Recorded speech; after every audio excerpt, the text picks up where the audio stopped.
আসসালামু আলাইকুম। আবারও করে দিলাম একটি ৩৬ ফিট বাই ৪১ ফিট অর্থাৎ ১৫০০ স্কোয়ার ফিট বা ৩% জমির একটু বেশি।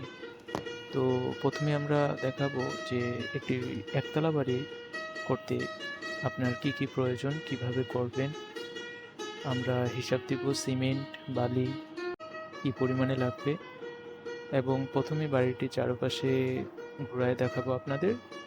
এরপরেই আমরা বিস্তারিত আলোচনা করব। তো ভালো লাগলে অবশ্যই ইউটিউব চ্যানেলটি সাবস্ক্রাইব করবেন, ফেসবুক পেজটি ফলো দিয়ে রাখবেন। একটি বাড়ি হচ্ছে আমাদের পুরো জীবনের স্বপ্ন। তাই আপনার স্বপ্নের বাড়িটি হোক আমাদের সফলতার গল্প। আপনারা যদি এরকম বাড়ির ডিজাইন করতে চান তাহলে অবশ্যই আমাদের হোয়াটসঅ্যাপ নাম্বারে যোগাযোগ করবেন। আমরা বাংলাদেশের সকল জায়গায় ডিজাইন ড্রয়িং প্রোভাইড করে থাকি।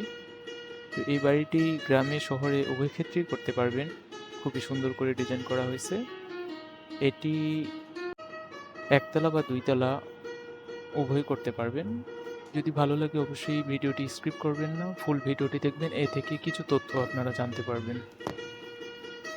বর্তমানে ভূমিকম্পর মাত্রা অনেক বেশি। তাই আপনারা আপনার স্বপ্নের বাড়িটি নির্মাণ করুন একটি সুন্দর professional structural design, architectural design, plumbing design বা ইলেকট্রিক ডিজাইন সকল প্রকারের ডিজাইন নিয়ে আপনার বাড়িটি সম্পূর্ণভাবে নির্মাণ করুন। এতে হবে টেকসই, মজবুত এবং দীর্ঘস্থায়ী একটি পরিকল্পনা। তো বাড়িটির ফ্লোর প্ল্যান যদি আমরা প্রথমে আপনাদের দেখাতে চাই, বাড়িটির এন্ট্রি বা পোর্চ থেকে আমরা যাব একটি স্টেয়ার রুমে। স্টেয়ার রুমের সামনে দুইটি বেলকনি থাকবে এবং সাথে দুইটি বেডরুম, তার সামনে লিভিং ডাইনিং স্পেস, পাশে আমরা বড় সড়ো আকারে একটা কিচেন রুম দিছি। কিচেন রুম যেহেতু একটি বাড়ির সৌন্দর্য বৃদ্ধি করে বা একটি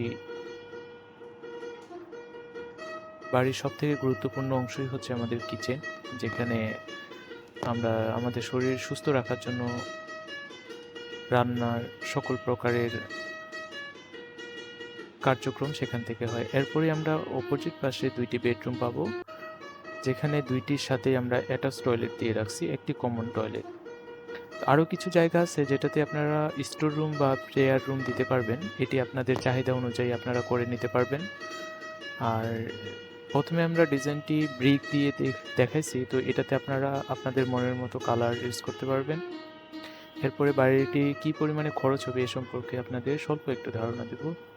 এই বাড়িটি নির্মাণ করতে আপনার কি পরিমাণে সিমেন্ট লাগবে, কি পরিমাণে বালি লাগবে, ব্রিকেট লাগবে, ইটের সংখ্যা লাগবে ১৬ মিলি রড, ১২ মিলি রড, স্ল্যাবের জন্য ১০ মিলি রড এবং রিংয়ের জন্য ১০ মিলি রড, আর ৮ মিলি রড হচ্ছে আপনার সর্বশেষ ২৫০ কেজি। অর্থাৎ রডের দাম আপনারা বাজার দর যাচাই বাছাই করে কিনবেন। অবশ্যই উন্নত মানেরটা কিনবেন, কারণ এটি হচ্ছে ১০-১২ বছরের পরিকল্পনা না, অবশ্যই দীর্ঘস্থায়ী একটি পরিকল্পনা। তো আপনারা বাজার দর যাচাই বাছাই করে ম্যাটেরিয়াল কিনবেন। অবশ্যই একজন ইঞ্জিনিয়ারের পরামর্শ অনুযায়ী ডিজাইন করবেন। তার ফলে আপনার একটি দীর্ঘস্থায়ী বাসা আপনারা। তো এই বাড়িটি নির্মাণ করতে আপনারা যদি দুইতলা ফাউন্ডেশন করে একতলা নির্মাণ করতে চান তাহলে ১৬,২৫,৪৫০ টাকা লাগবে।